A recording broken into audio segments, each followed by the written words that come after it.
Do you know you can use WordPress for free? No hosting, no domains. Here's how. So first of all, you have to click on the website try.new.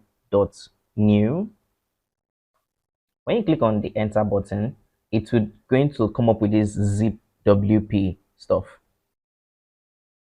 So once it's done, it's going to create a full-fledged WordPress website.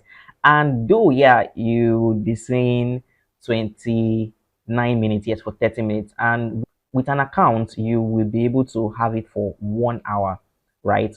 So this is good for persons that want to test out plugins, themes, and if you are starting out on WordPress and you don't have much money, well, you have 1 hour to keep testing things.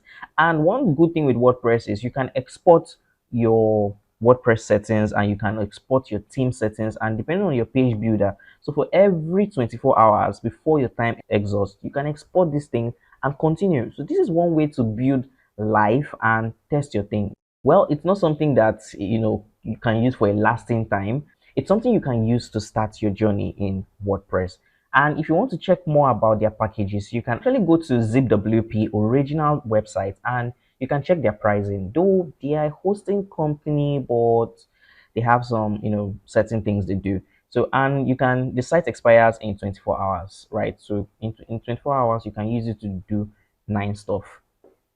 So if you like this content, all you just have to do is like, share, and subscribe to our channel. See you on the next post.